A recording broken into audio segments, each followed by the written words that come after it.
Good morning, everyone. It's Thursday. Hopefully you've been having a very productive time at this conference. We're 3 days down, 2 days to go. We have a ton of excellent content going over in the next 2 days. A lot of stuff that's relevant in particular on Windows Server and System Center, particularly this talk, actually. This talk will be given by myself, Jim Pinkerton, and Spencer Shepler. Both of us are architects in the server side of Microsoft, Windows Server and System Center. And we've been focused for the last several years on creating an architecture for the Microsoft Cloud Platform System. It is probably worthwhile to note that this solution is what you can deploy into your enterprise, and it's built on top of standard standard Microsoft components, specifically Windows Server, System Center, and the Windows Azure pack.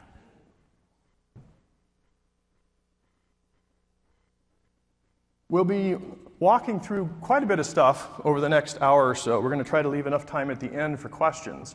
The slides, honestly, that's the problem with creating good slides is some of the slides were borrowed in prior presentations that were presented earlier in the week. But hopefully we'll provide some new insights going into the architectural underpinnings of the solution, not just going into numbers. But as we all know, people want to know what the numbers are, so I'm going to start this talk off by just very briefly summarizing what is the hardware, so people have an understanding of what our private cloud solution is. And then I'll go into the architectural goals. And then once I'm done with that, Spencer will then come up to stage and do the deep dive on what is the specific technologies that enable networking, compute, and storage to be software defined. And then we'll close with a very brief overview of the management infrastructure. We'll leave that to other talks. So I've got 3 whole slides that I'm going to whip through on what are the speeds and feeds and numbers, just to get that behind us so you have a feel for what this solution is.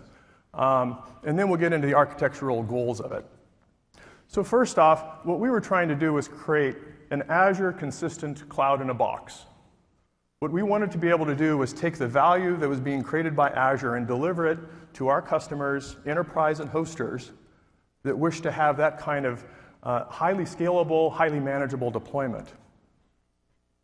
We chose many of the same technologies that they use. I'll be walking through it. But we also have chosen some technologies that are different. So specifically, the fabric management is done by your pretty well-known tools at this point, System Center with Virtual Machine Manager, Operations Manager, SMA, et cetera, et cetera. And then the portal that sits on top of it is the Windows Azure Pack portal. You can ask, why did Microsoft do this? Why did we create a private cloud solution that we pre-test, pre-package, and deliver, and actually provide primary support for?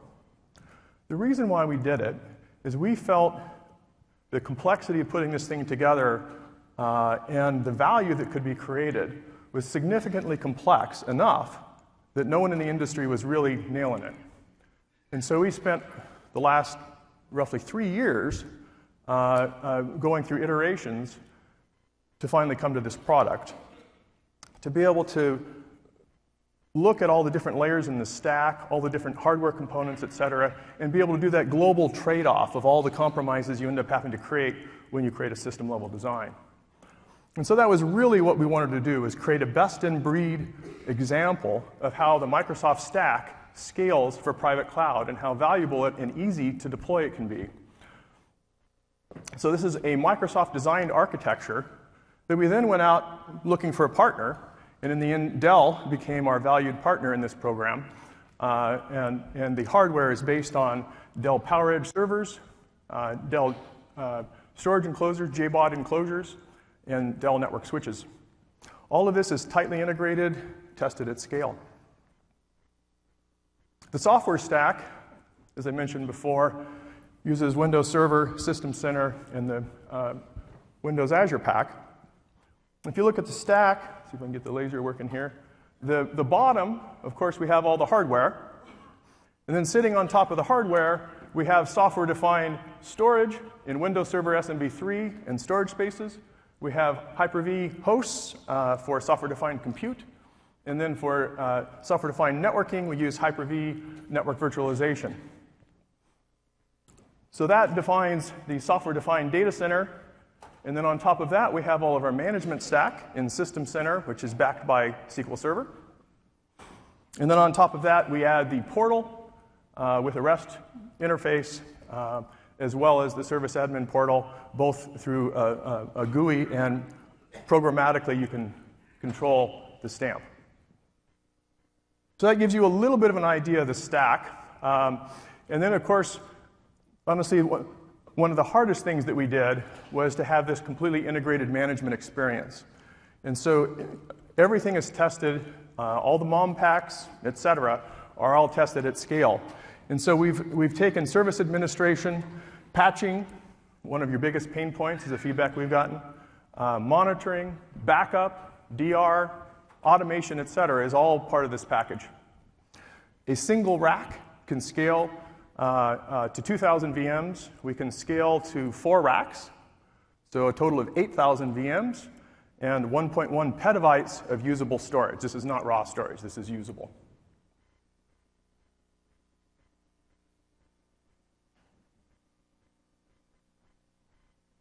And this is my last slide on numbers that I'm whipping through to give you a little bit of a feel for what this is. So this just goes through, okay, if you look at the rack, the hardware is in our booth in Microsoft's booth. We have 2 racks there, so you're welcome to stop by there and see it for real. The way we set it up, we have networking switches at the top, compute nodes in the middle, and all the storage in the bottom half of the rack. And so we call it a compute scale unit. We group these and then can scale them, and a storage scale unit here, which again we group them and then we scale them. I won't be going through the individual numbers. You can see them up here. Happy to take individual questions after the talk as to any of these vendors. You can see we have a lot of hardware partners in this effort. When you look at the numbers, the left side of this slide, the numbers, these numbers are actually pretty typical of compute nodes. I'm sure you can get them anywhere. The management of those compute nodes, though, is nicely integrated through the BMC. And that's part of the thing that actually differentiates our compute infrastructure. The storage side of things, of course, is all JBOD-based, so it's much more cost-effective than traditional storage. And it has been very tuned for specifically private cloud workloads. To me, the thing that really pops out, though, is the network connectivity. And I'll be walking through that in a bit as to why we have such an insane amount of network bandwidth between our racks. But it's actually critical to the design of the architecture. And then we can also, of course, do pretty reasonable speeds off-stamp. And of course, this is not exactly the lightest rack in the world. A buddy of mine called it approximately the weight of a small elephant, 2,300 pounds, and it's 42U with roughly 17 kilowatts consumption.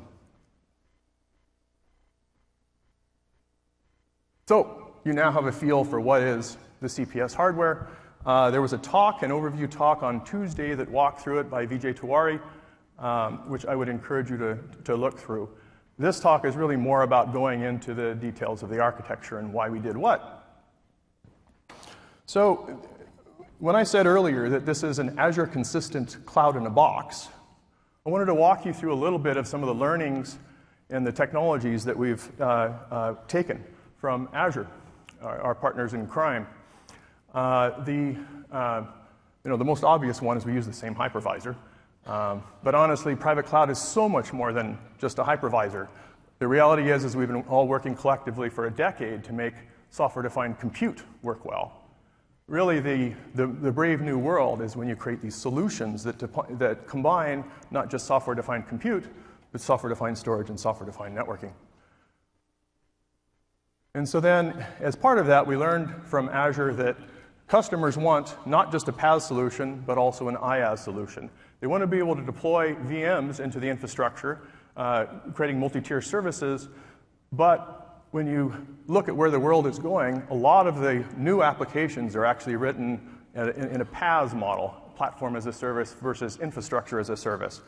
So infrastructure as a service is around hosting VMs, and in general, the hoster does not have a view into the virtual machine. PaaS is about sharing portions of a VM. And so you have potentially containers or other mechanisms to be able to isolate different tenants within a single VM. And so you can get much higher density, which effectively lowers cost. As part of that, then, we support both the Azure portal and the Azure websites that's in the Azure pack. Then we get into the more subtle things. One of the things that we found with Azure is it's an extremely competitive world out there. And particularly in private cloud, part of the name of the game is how do you efficiently use your hardware resources? If you've, first and foremost, unused capacity is one of the worst things you can have because you paid for all that hardware and you can't recoup that investment. And so we actually support incremental growth of CPS from 1 rack to 4 racks. But the other side of it is when you're actually running the stamp, you need to be able to pack things as efficiently as possible. That allows you to have better VM density and better storage density, and thus have more revenue. And so efficient packing is critical. So we actually dynamically, every 4 hours, go into the stamp and move all the VMs around, if needed, to make sure that the load is well placed and bin packed as efficiently as possible. The other side is that we feel with the high-speed networking that we put into this, we don't want to use the CPU to drive the network. We want to use the CPU to drive tenant workloads. And so because of that, we spent a lot of time on networking offloads. And so we have extremely advanced networking offloads in this infrastructure, specifically RDMA, NVGRE task offload, VMQ. There's quite the little laundry list. And then lastly, a key aspect of private cloud is dynamic scaling. And particularly when you look at the new app model, it's all about being able to dynamically scale out. The new app model really is around, if I want to be able to deploy more load, I deploy more VMs. I don't scale up the VM, I scale the number of VMs dynamically. And thus, you need to be able to have a load balancer to be able to balance that load across all of your virtual machines, and then be able to dynamically add and remove virtual machines from that collection as your scale changes. So we have an integrated hardware load balancer in this design. We can dynamically scale the virtual machine in case you want to scale up, not just out. And hopefully that sets a little bit of the tone. What I'd like to do now is dive in a little bit about what I mean by efficient resource packing. The traditional model for how people deploy networks in the data center is that you have a top-of-rack switch, and that top-of-rack switch within the rack would typically be a crossbar. And so you have really excellent throughput within a rack, say 1,360 gigabits per second if you're using 10 gig switches. And then typically what people do is they plumb a single link off. And so if you're using 10 gig networking, it might be 1 or 2 links, 10 or 20 gig. And so you can see when you're trying to place your VM and you're trying to place your storage, you basically really want to tune to a single rack. Because if you schedule a virtual machine on, say, rack 2 and a VM and the storage for that virtual machine on rack 1, you're going through that very thin little pipe, a mere 10 gig, and so therefore you don't scale as well. You've created a bottleneck. What Microsoft did is we went off with first Microsoft Research and started doing topology investigations and came up with a concept that we call a layer 3 flat network. That was then taken into Azure Azure deploys this at scale, and it was found that they needed to tweak it a little bit. The original Microsoft research paper was a layer 2 flat network. And of course, the problem with a layer 2 flat network across this many nodes is if you get a broadcast storm going on, everything goes down, which is not acceptable. And so that is what they ended up doing then was each rack is a different subnet, and that allows you to then connect all these together with multiple subnets to be able to create what we call a equal cost multipath routing network, or ECMP, to be able to use a massive number of parallel links. So we're not using an expensive director class switch, for example. We can use a conventional Tor, and we just use a bunch of them to be able to get that flat network. Now, flat to us means that there's a ratio between your in-rack bandwidth and your off-rack bandwidth. And then what we found is that ratio can change a bit depending upon how much you want to optimize for things. What we're seeing in Azure is the storage actually has a lower ratio than the compute side. For CPS, we're doing roughly 2 to 1 over subscription. So our bandwidth in rack is about twice what it is between racks, which we think is about right. And so this gives us 560 gigabits of off-rack connectivity to be able to talk east-west between the virtual machines and the storage. Another learning lesson from Azure is dynamic scaling. We plumb this into what's called the VM role in Virtual Machine Manager to allow you to be able to deploy VM instances and then dynamically scale. So if you go in and deploy a VM role through Virtual Machine Manager, you can set this parameter called initial instance count and maximum instance count. And then you can dynamically scale the number of VMs from 1 to 5 in this example. And so you can see the graphic. I would have a hardware load balancer sitting in front of a virtual machine. Say I have a SQL backend database, and I see the load increase. The CPU utilization is maxed out on the virtual machine. And so I dynamically and automatically scale to additional virtual machines. It sounds simple, but the reality is this is actually a fairly complex thing. You have to be able to know how to stand up virtual VMs that are exactly the same. You need to be able to stand up a VM and also automatically program the hardware load balancer, and then, of course, tie it all together with the SQL backend. This is critical for private cloud. You must be able to dynamically scale to be competitive in today's world. So those were some of the lessons learned from Azure, and we worked very closely with them to make sure that what we were doing was aligned. What we found, though, we actually did 5 3-day seminars worldwide across Europe, US, and Asia, and got feedback from you on what are your unique issues around deploying Virtual Machine Manager / System Center and Windows Server, so that we can take into account those unique concerns that the enterprise and hosters have. Because keep in mind, Azure is a hyperscale property. When they deploy what we call a stamp, so in this case, a CPS stamp can be from 1 to 4 racks. It's the management domain, effectively. When they deploy a stamp, the minimum number is 20 racks.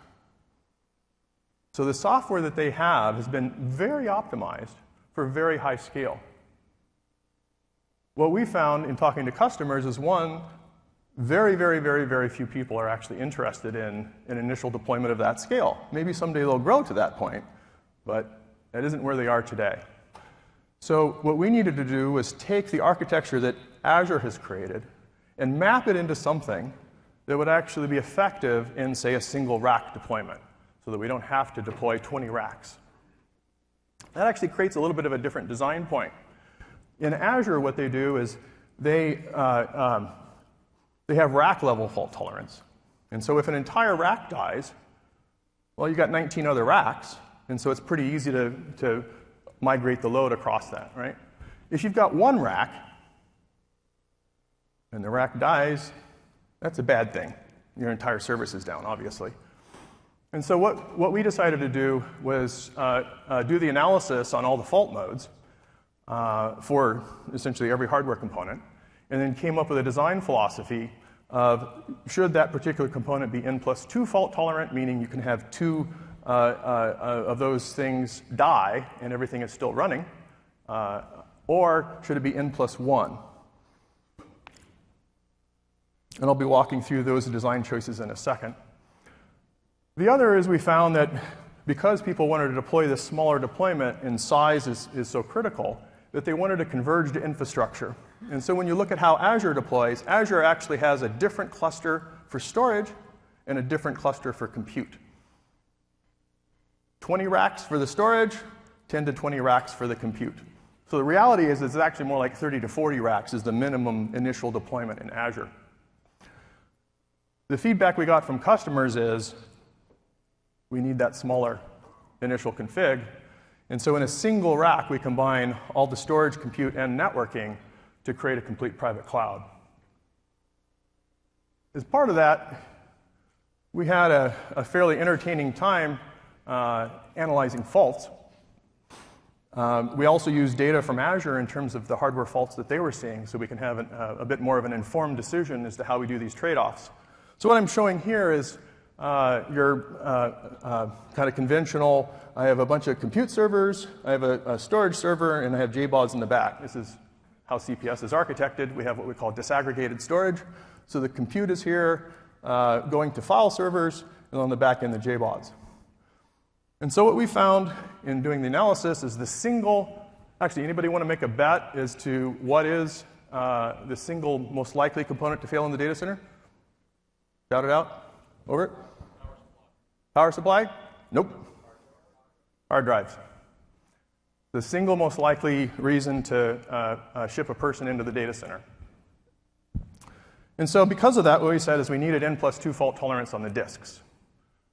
And then further, the second most likely thing to fail is an entire node.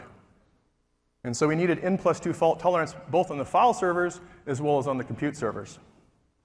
And that's really the primary failure modes that would cause someone to be shipped into the data center and fix things.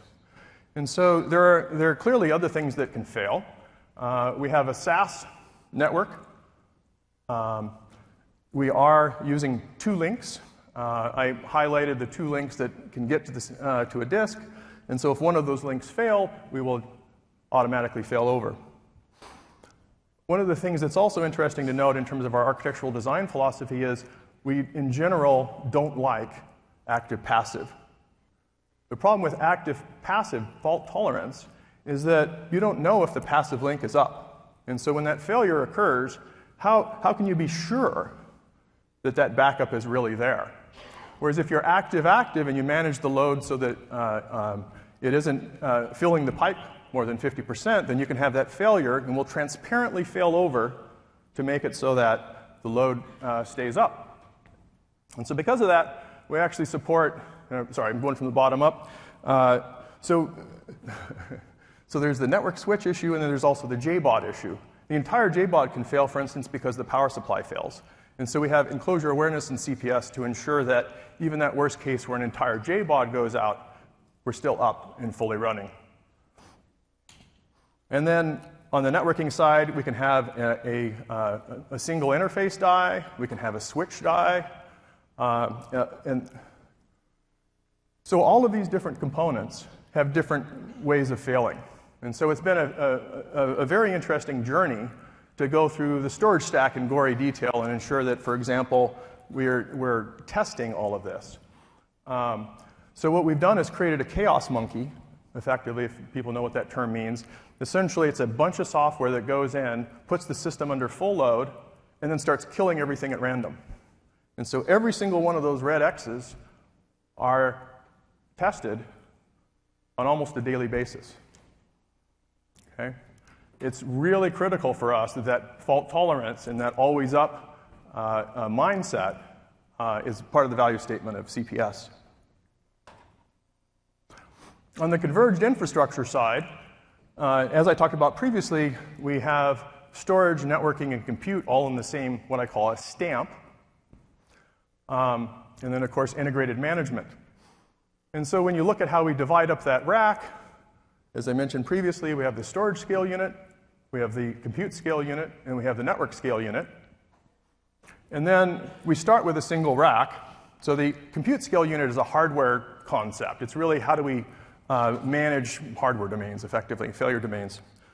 And so as we scale to up to 4 racks, a total of 128 compute nodes, we add compute scale units and storage scale units. Think of them effectively as that. And then on top of that, we create a storage cluster on a scale unit.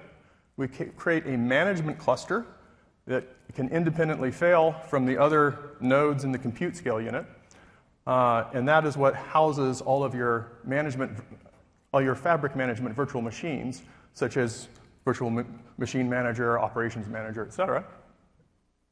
We have a network edge because we have software-defined networking. So we have an overlay network. So to get off the stamp, for a tenant virtual machine to get off the stamp, they have to go through a gateway. That gets them off the overlay network onto the physical network so they can talk to the rest of the world. Within the stamp, all tenants are always on a virtual network. So they can never see the physical fabric, and they can never see each other. Completely isolated. But anyway, to continue the journey here, we also then carve up the rest of the compute scale unit into what we call the tenant compute cluster. And that is where the tenant workloads are actually housed. And then as we scale out, we don't need any more management infrastructure. The management infrastructure has been sized specifically to scale from 1 to 4 racks. And so for the second, third, and fourth rack, you don't take that overhead. So your tenant compute cluster effectively goes a little bit bigger.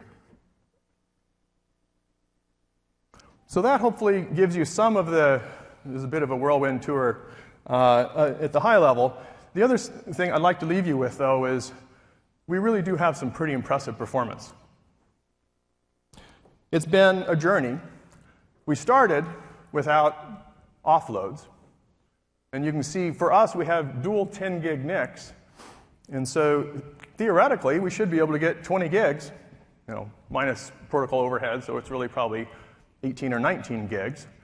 And what we see is 4 gigs if I'm going off stamp, so I'm going, if I'm staying within the stamp, so I'm communicating from a virtual machine on one node to a virtual machine on another node, I get about 4 gig out of 20 gig. I mean, 4 gig for a VM isn't bad, but it certainly isn't close to saturating the fabric. When we then deployed with NVGRE task offload on the initial version of CPS, which is on a Sandy Bridge-based architecture, this is the performance numbers that came out. And you can see it's pretty spectacular. So that east-west traffic, the blue, jumps from 4 gigs to 12 gigs. It's a 3x improvement if you have this task offload hardware in the NIC. And then further, when you go off stamp, we have 3 different gateways. And so that's the light blue, purple, and whatever that other light blue is. A forwarding gateway simply forwards the public IP address on the virtual machine is fully exposed to the internet. Then we also have a gateway that's a NAT functionality, and we have a gateway that's a site-to-site functionality. The site-to-site functionality includes encryption, and thus is significantly lower in throughput. But you can see, now we're talking. We're getting up in the 12 gig range. And then if we go off stamp, we're in the 6 gig range. Well, that was kind of not good enough. Then we bumped it into Ivy Bridge. And that's what is in CPS. And so going between VMs, you can get 18 gigabits per second. Effectively, you can saturate the pipe. And going off stamp, you can get 10 gigabits per second throughput from a VM. So it's really pretty impressive performance. On the storage side, we have equally impressive performance. Here, the numbers that some of our competitors have been using have kind of morphed. I don't know. They've become marketing numbers, in all honesty. So I thought I'd take this slide, which is presenting to you what some of our competitors do, and teach you a little bit about how they game you. So what I'm showing here is micro-performance. So we're just using a tool called DiskSpeed. It's an open source tool that we've created to kind of do the next generation of what does it take to model storage workloads. And in this case, what we're doing is 100% reads, and you can see we hit 1 million IOPS. Good number. The reality, though, is what our competitors do is they don't use that number. They use that number. And you can see it's a bit higher, 1.3 million. And the issue is, the reason why we don't quote that is that you want to carefully monitor your latency curve when you're doing these load analyses. If you don't monitor your latency curve, you can think that you can oversaturate your storage and it would work okay. And the reality is it won't. You must be conscious of the amount of load that's on the storage subsystem. Any storage administrator would know that. And so in this world, instead of 1.3 million, it's really 1 million reads. And then the other side is there's almost no workload on the planet that maps to this, right? So this entire slide is kind of a marketing slide. I don't really do marketing slides.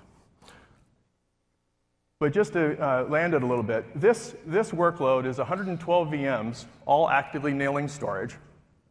And then we just ramped up the queue depth, where we're actually measuring the latency from inside the virtual machine. So this is completely what you'll see if you deploy CPS. This is exactly what you would see. And so we have the compute nodes here with the 112 VMs, hitting 4 storage nodes at the same time and hitting the JBODs on the back end.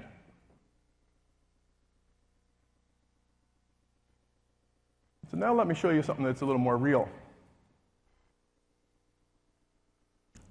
Our belief is that most workloads actually have writes. What a concept. Well, these numbers here are on top of a tiered storage infrastructure. Spencer will be walking through the details of what that means.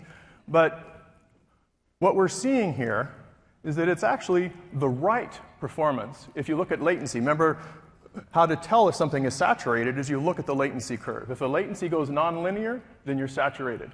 And so you can see for the reads, it's not quite as clear. And if you know how SSDs work, that actually makes a lot of sense. It's the writes for an SSD that's the bottleneck. And so you can see here, now this 8 queue depth here, it says 896 because there's 112 VMs, so it's 8 queue depth times 112.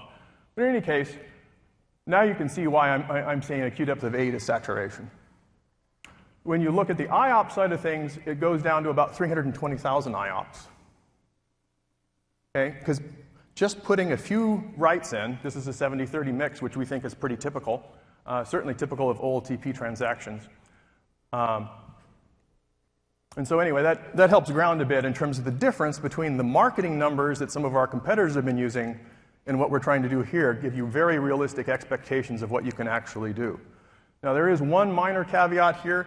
With CPS, we use what we call storage tiering. So we have a set of hard disk drives and a set of SSDs, and then we have software that automatically moves the VHD file sections between those two tiers to optimize based on load. And so that's what this is after you've optimized, then the load that you're hitting will hit the SSD tier. And so if you fall out of the SSD tier, obviously you've got a lot lower performance, right? And so while this is an interesting set of data, and absolutely real world, if you take the time to pin your workload to the SSD, a more interesting config might be something that actually uses them both. And on that end, to me, the boot storm was one that is critical. We've heard from customers. And honestly, not a whole lot of people seem to be doing benchmarks on it. So I thought it'd be interesting to show folks this. So this workload is 1,792 VMs hosted in one rack across 28 nodes. And then what we do is we tell them all to boot at the same time, which is kind of a worst case scenario. It is pretty typical in talking to customers that they need to deploy somewhere between 10 and 200 VMs at once, though. And so a boot storm absolutely is typical. And then particularly when you look at, for instance, VDI types of deployments, that 8 a.m. when everyone arrives at the same time also can create some of the same workload. So what we were trying to do was understand how long does it take to boot and can it boot reliably. And what we found was, in fact, it performs amazingly well. It only took us 150 seconds across 28 nodes and 1,792 VMs to boot them all. In each individual VM, what we were doing on each node is we just sat in a loop launching the VMs. And so the VM would, a new VM would launch every second or so. So there was this ramp up. And of course, we had 28 nodes, so we had essentially 28 VMs stand up at one time. And then the next 28 and the next 28 until we get to 1,792. But in any case, that gives you a little bit of the basis of how well our tiering software works. Because what we did then is we ran the Bootstorm workload so that we have some feel for the load. And then from there, did this analysis of stopping all the VMs and then starting them up again. And then what we saw was essentially all of the traffic was going to the SSD tier, even though the VHD file was evenly distributed between the HDD tier and SSD tier. So in fact, it did work. So this is the end of my whirlwind high-level architectural discussion. And now Spencer is going to be walking through more of the technical details. Spencer? Thanks, Jim. Good morning, everybody. We'll go through, as Jim said, some additional detail for maybe. There we go. So Jim gave you a highlight of the networking infrastructure, so let's go into a little bit more detail about actually how it gets put together. So we have kind of the physical networking and bandwidth available to the stamp. We separate that into 3 physical networks to achieve essentially the ability to separate workloads so we get the right performance and characteristics we need, and also functionality, and I'll describe what that means in a little bit. So the first thing is the tenant-facing workloads, or essentially the tenant network content. One of the things that we decided to do in the CPS architecture is to encompass all of the functionality within the stamp in VMs. So that means both the management functionality, obviously all the tenant workloads, all the tenant VMs are encompassed in virtual machines. The only thing that runs physical is the scale-up file server configuration, so those are physical nodes in the config. So all of the tenant-facing traffic, and this means all the management infrastructure, goes through a vSwitch configuration on the Hyper-V nodes, on the compute and management clusters, and then rides on top of the tenant networks, that physical network. The second physical network is the data center configuration, so that carries essentially all the back-end traffic. So this would be storage access to the scale-up file servers, the live migration traffic if VMs are being moved around based on load balancing, and then essentially all the control traffic that is going to be directed from, say, VMM and operations manager, et cetera, that are going to reach back into the physical nodes and control the physical infrastructure itself. And then finally, the management network, which is access to the network switches, and then the BMC interfaces on the physical nodes for bare metal provisioning if they need to be re-provisioned, or other control structures or control interfaces that have to be interacted with the BMCs. So those are the 3 physical networks that are put together for the configuration. Skipping through, I have a few hardware slides in this deck. I'm not going to go through a lot of detail. If you have questions about what's in the stamp, please stop by the booth and take a look at the racks are there. You'll get a feel for how that's racked and stacked, put together, and you can ask questions about the physical configuration and the content that's there. The main point I want to drive home here is that we chose a single switch type with the exception of the BMC or management switches, such that we could rack and stack and essentially have one component that would need to be replaced if you had a network switch failure. And it also eases essentially the firmware management of the switches. Since we're dealing one switch type, we can be able to scale that much more effectively. And Jim walked through how we use those then to kind of interconnect to get the bandwidth that we have in the configuration. If we take a look at the network scale unit, we use 2 switches for each of the physical networks, the tenant and the data center networks. And the reason for that is to provide resiliency and throughput for the configuration. So we use both switches actively. It's, as Jim mentioned, a layer 3 flat network. The implication there is that we're routing all of the content both within the rack and external of the rack. And that gives us the ability to have essentially active links throughout the configuration. So we're not, in say a layer 2 configuration, we're not running spanning tree and dropping links down based on essentially route loops. In the layer 3 flat network, we can have everything active and then use both of those switches to maintain both, like I said, the performance and the availability. The BMC switch is obviously just the connectivity to the physical nodes and the switch management interfaces. And then finally, the aggregate switch acts as essentially as that layer, that backbone, or the spine of the switch-to-switch interaction within the rack and then also cross-rack. So it turns out that each of the tenant and data center network switches are connected to each of the aggregate switches within the stamp. And so that provides both resiliency, so we have multiple links essentially northbound, and then the overall throughput we can get from essentially aggregating those links up to the aggregate. And then the final details, we have a serial console concentrator that's included within the solution so that in the event of a catastrophic failure or lack of access to the network switches, they can always gain physical access to recover the configuration. Switching views a little bit from physical to logical. So this is the representation that gets used to represent essentially in the peak box, the virtual, or essentially the physical host and the virtual machine switch that's going to be there that brings in the physical network and then splits that out into the kind of logical infrastructure. I'll take a moment to mention that this afternoon, a colleague of mine, Greg Kazanza, is going to have a talk at 1:30 that goes through in a lot more detail the network configuration. So from this point forward, I'm going to kind of move through these slides quickly. But if you have additional questions or interest in how the network's put together and the details of what we've done with CPS and how you might be able to apply that to your configurations, you can check out Greg's talk this afternoon at 1:30. I think it's titled essentially a deep dive on the cloud platform system networking.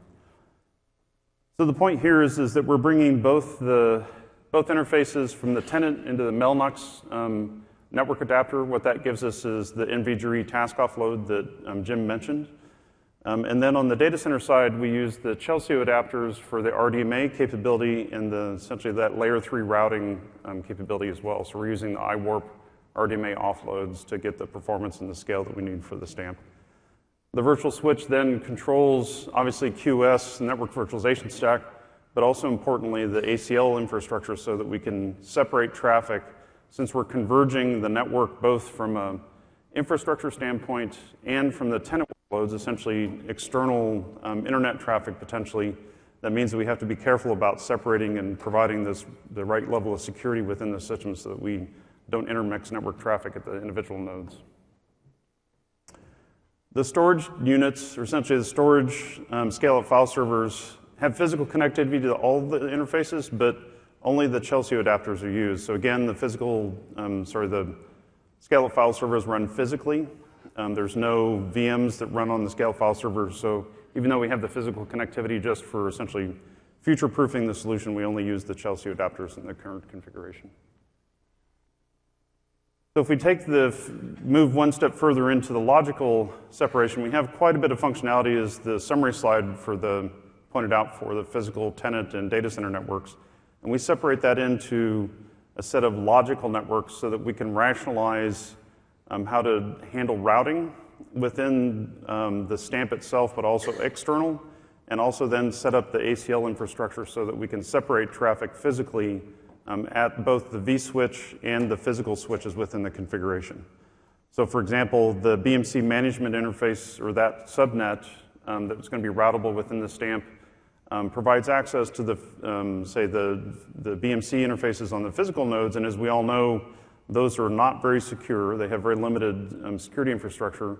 So what we do is essentially lock down access to that subnet within the stamp through a set of switch ACLs that limit the accessibility only to the infrastructure network, where, say, the VMM control infrastructure needs to be for power management and resetting nodes. The other example quickly is the network virtualization subnets. So obviously we want to create an infrastructure such that the switches can maintain and route those subnets as well, and also logically deal with the routing that we need for the site-to-site gateways and the forwarding gateways that Jim mentioned in the configuration. So it's a way to think about that. We've structured the different functionalities, lined them up in the routability, and then applied, like I said, the separation in the vSwitch and the physical infrastructure. Just a quick note about the ACLs. The main thing that we're trying to do here is, like I said, to separate physical access to the stamp. So for the BMC network as a primary example. The other is the external network that we provide. The whole purpose of the stamp is to provide capabilities or input to the, from a networking access standpoint for the services that are running there, is to separate the external network from any of the other content within the stamp. So I have incoming internet traffic that are going to be directed at the stamp and its services. I need to physically separate that at the network switches so that there's a lack of ability to attack the other components within the stamp, both the infrastructure or the BMCs, for example, and then also allow full throughput, et cetera. So we achieve that both, like I said, through the physical switch ACLs and get that deployed for you, and then also manage that in the vSwitches as well through VMM. This is just a quick overview of the way we do that restriction and some of the details about how that gets set up. So. The other thing that is included in the solution is load balancing. So as Jim said, we have many services both on the management of the stamp. We scale essentially the portal and the ability to access VMs or spin them up, but also from the tenant workloads as well. So we use a physical load balancer to achieve essentially the natting, the basic natting and the scalability that we need within the configuration. So we include an F5 load balancer within the config and have that set up and routed such that it has direct access to the tenant switches. So we have extremely good performance for all the load balancing that the stamp would need, and more direct access so that you don't have to worry about setting up the load balancer external of the stamp when it arrives. And as I said, Greg's going to have a session this afternoon, so I'm going to move past a little bit of the details around the load balancer, but it's just a quick separation in how we rationalize and think about the architecture of the routability and also how the load balancer fits into the configuration.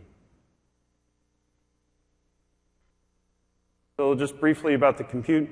So one of the things trying to get the right balance of storage and computing in the infrastructure is we started to look at solutions that give us a dense compute. So we turned to the Dell PowerEdge systems that provided 4 servers within a 2U infrastructure. And so this is just the details of what that looks like. Again, you can go to the booth and take a look at the physical configurations and understand a little bit more about what's there.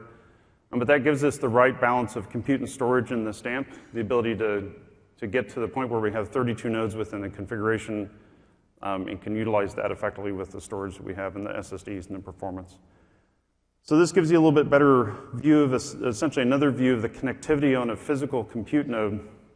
And this actually applies to both the compute and the storage servers that are in the configuration. And the reason I wanted to point this out was that essentially is how we deal with load balancing and availability within the configuration. So on the southbound side, or the bottom part of the diagram, is the connectivity for the data center network. So this, like I said, is carrying live migration traffic, and more importantly, all of the SMB file sharing traffic. So all of the VM, VHD content lands on the scale-up file server within the stamp, and that is accessed through SMB multi-channel, importantly. So what that means is that the SMB client can access the file servers using actively both of the physical interfaces that are on each of the compute servers.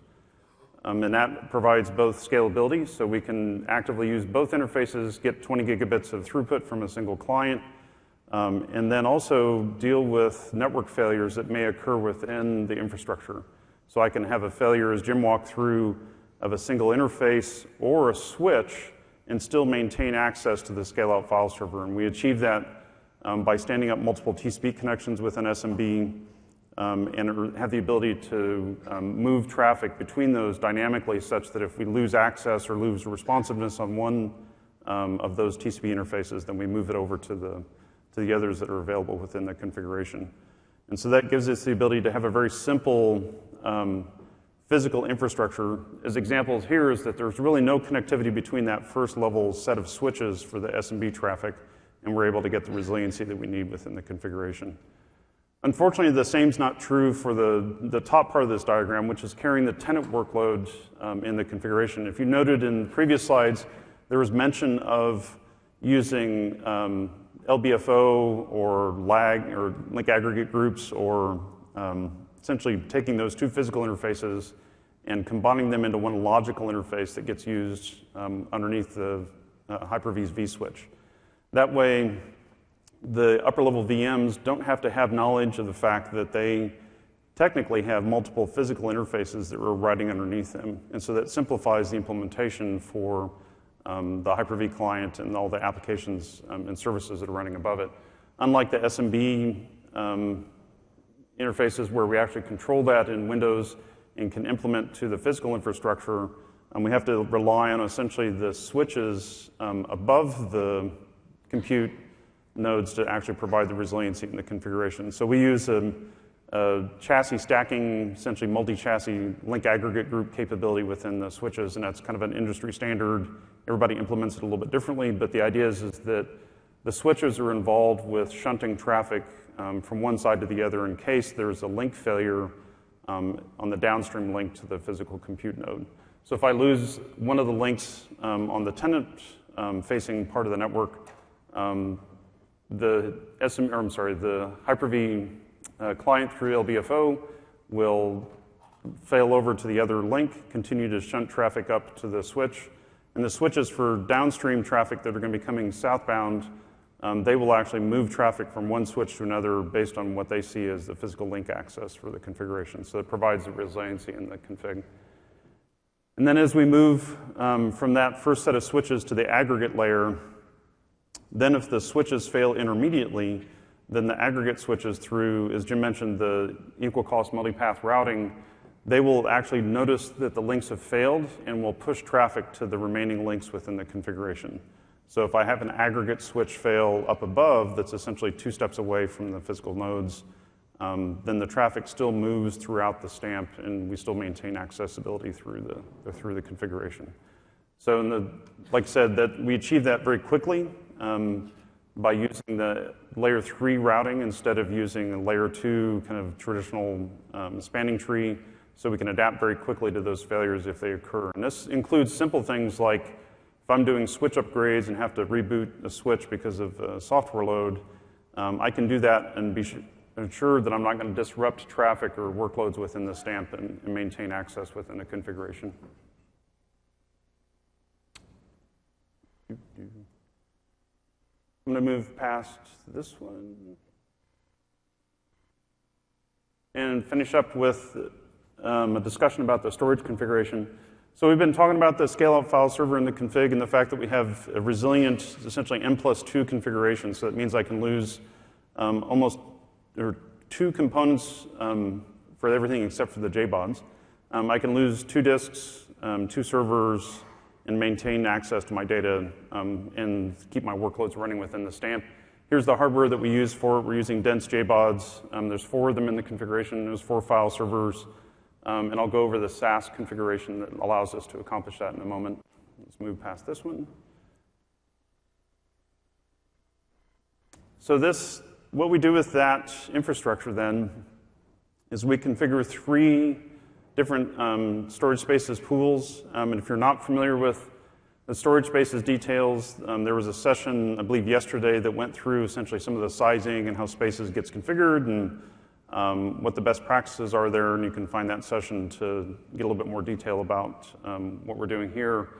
But what we've done with CPS, we haven't really mentioned it so far, is that the rack and stack, the provisioning of the stamp, software load, configuration of the storage is all done pre-delivery to the client, to the customer. So we've taken all the best practices that we've collected internally. We obviously document that and publish it externally, but we've embodied that in the CPS configuration. And so one of the things that we've done here with storage to provide, understand and provide the best M+2 configuration for resiliency is also configured the storage in a way that gives you the best utilization of the space and resiliency, but also aligns with the best practices for performance and the capabilities of the storage spaces functionality within the config. So we have the 4 servers, 4 JBODs, and in each one of those enclosures, we have 12 SSDs and 48 hard drives. So we have the 4 terabyte and 7,200 RPM drives, essentially, so the low spinning high capacity drives. And we get all the performance out of the configuration through the adaptability of storage spaces, tiering the hot data in and off of those hard drives to SSD. And so we have about a 7 or 8% ratio of capacity of SSD to hard drive in the config. So that gives us about the right mix for the performance that we need and what we think is going to be the hot data in a generic IaaS implementation. So we use 3 storage pools. So this is really a statement about separating both functionality and scale for spaces. So we end up with a little over 80 disks in the 2 primary workload pools that are used for the scale-out file server, and about 75 disks for the backup pool as well. So we provide both primary workload content and backup capabilities. So what comes with CPS is we use the DPM software functionality from Microsoft to back up all of the tenant workloads if it's desired, and that goes in stamp, and then we have mechanisms to provide essentially off-stamp copies if that's needed. The way we end up configuring this, we end up with individual shares or virtual disks that are just shy of 10 terabytes each for the primary workload data, and quite a few more for the backup workload that's just shy of 8 terabytes. So one of the things I want to mention in this picture is that not only have we been involved with the physical hardware and obviously all of the software design and infrastructure best practices, we've also worked very closely with Dell to ensure that the physical cabling in the rack actually works from a serviceability standpoint. So we've really thought this through from an architectural perspective, as Jim and I have been going through, but also from a physical implementation of the rack and how we can actually service that effectively without taking downtime in the configuration. And so this is an example on the left-hand side of the care we've taken in making sure that the cabling is done correctly so that each of the physical components, say in the storage enclosures, is accessible without having to uncable to get access. So I can replace physical power supplies, fans, controllers, et cetera, without having to go through and essentially rewire, recable access to those. And it's very important because we've gone through our testing, the similar experience of like, oh, well, I have to go through and replace, say, the left lowermost fan module on one of these JBODs, and we find that the power infrastructure for it's been cabled wrong, and we can't do that without unplugging some of those power cables. So we've made sure that we've given that feedback to the integrator, and we get a nice rack and stack, and it's a usable system. And like I said, you can go down and take a look at what we put together on the show floor. Let me talk a little bit about enclosure and physical disk allocation. So Spaces has the ability to obviously dynamically, in software-defined perspective, lay out the storage content within the physical drives. And that's important for us because we can, if we do it correctly, can land the storage content such that I can have a storage enclosure go offline either because of a failure or because of a servicing event, and I can maintain access to my data, but only if I place it correctly within the infrastructure. So that means that I have to, when I initially define and configure the storage pools with Spaces, I have to lay out the content for each one of these pools in a way that I can maintain that essentially enclosure awareness and the ability to maintain access to my storage. So as I mentioned, we have 48 hard drives and 12 SSDs in each one of the enclosures. Logically speaking, I want to end up with essentially these 3 pools of hard drives and SSDs for each one of the kind of logical pools, and then eventually the virtual disks to create that. So I split those up into a set of 16 for the 2 primary pools, the primary workload pools on the left-hand side in this depiction. I end up with 16 hard drives and 5 SSDs out of each one of the enclosures. And then I essentially then create the 2 tenant pools and the backup configuration. So that means that our deployment tooling identifies the physical drives, creates the enclosure association, understands kind of what that association is, and then creates the pools that aligns with our architectural goals of providing the resiliency for the storage configuration. So that's kind of what we do logically for the enclosure and physical disk allocation. The other thing we take into account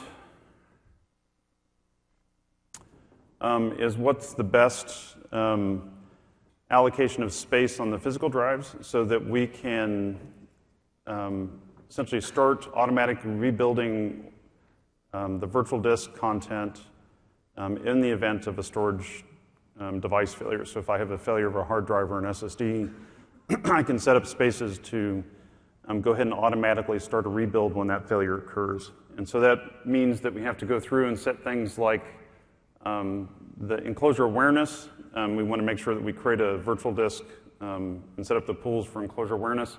And also the retired missing physical disks. What that setting means is that we'll go ahead and if Spaces identifies a drive that's failed, it will kick off essentially a rebuild job and rebuild the failed data on other drives that are available in the system. But that means then that I have to have available space within the pool to achieve that rebuild. And so we go through and have done the calculations represented in this table that allows us to do the allocation of the virtual disks, but leaves just enough available space in the pool such that I can do those drive rebuilds. And so what that means to a customer is that they can certainly work to get the drive replaced, contact their vendor, get it replaced physically, but Spaces has already started the rebuild process. So if it's a large drive and it takes a while for it to rebuild, that process can start right away while the drive's been ordered, and say the next day it's going to arrive and we're going to go ahead and replace the drive in the physical configuration. So I don't have to have hot standbys, I don't have to actively manage the system.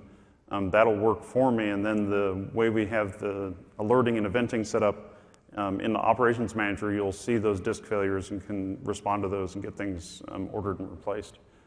And the table really is just trying to say, how many drives do I have available? The not allocated column is the important one here, in that it may seem odd that I have 4 enclosures. I should be able to have, say 4 drives in the configuration. But there's some details about where that content is stored and being able to rebuild onto available drives within the pool. And so I can answer questions after the session today if there is some. But the big piece is we're taking advantage of essentially that available space to accomplish the rebuilds. The other thing I want to point out is the tiered space. So we are using tiering. We don't set up an SSD-only virtual disk. So all of the SSDs in the configuration are used for tiered spaces. And we use a majority of that then for the tenant workloads. We use a few of the SSDs in the backup pool, but just only for journals, so we can speed up essentially the writes that occur to the dual parity space that we use on the backup pool. And then just very briefly, as we've been kind of glossing over the management stack within a configuration, we've had a presentation here that talks about operating CPS. I encourage you to go and find that session and take a look at that.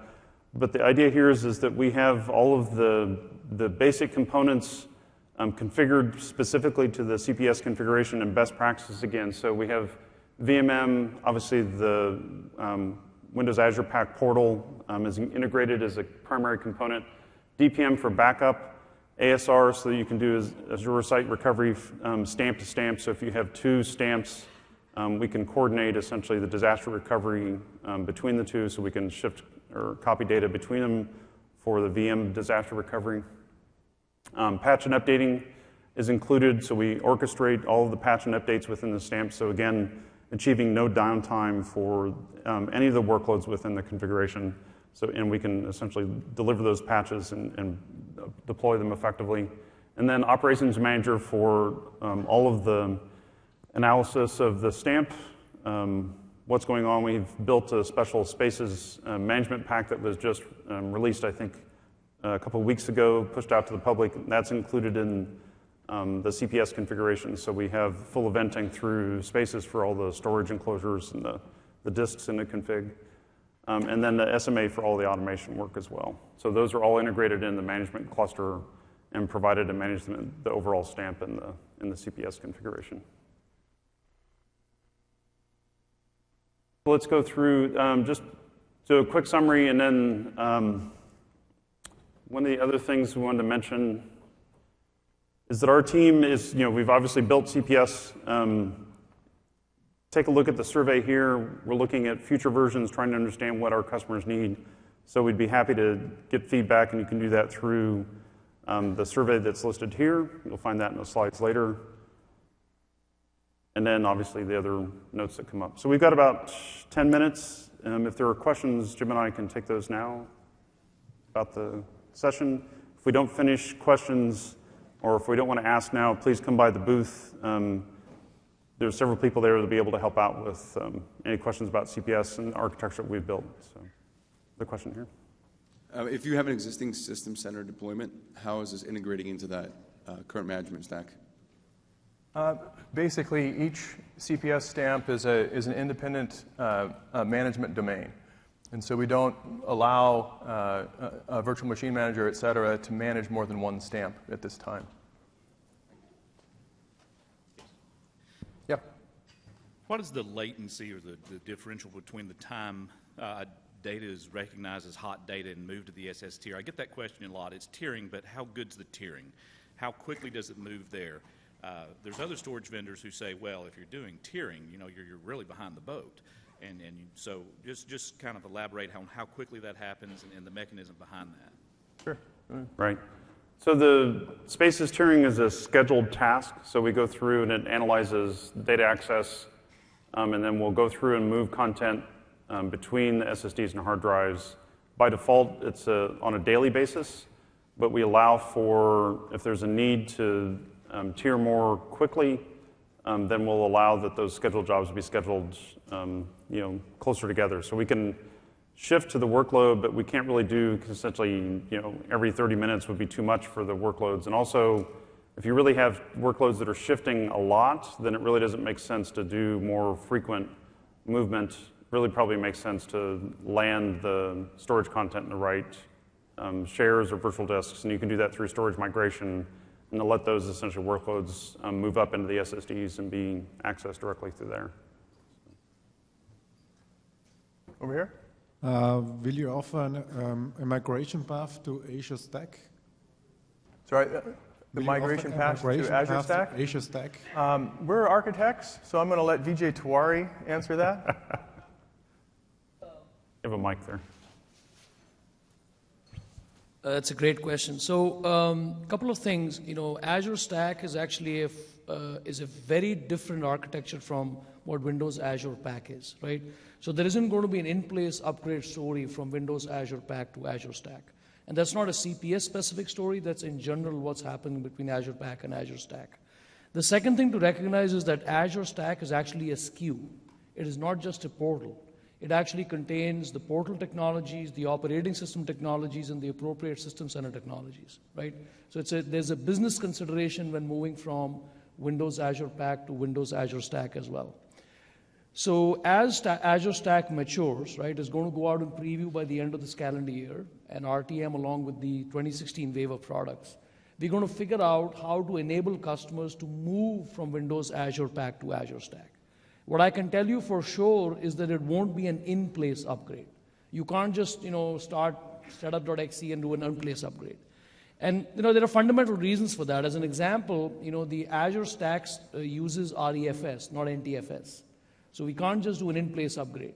What we'll figure out is to allow customers to be able to run these two stacks in parallel somehow, and then figure out a way to move the assets from Azure Pack to Azure Stack. And we'll learn more as Azure Stack matures, and then we'll share that information with all of you as things move along. I know it's not a direct answer, but it's early days in the context of Azure Stack. And we'd be happy to talk further if you have further questions offline. Are there other questions?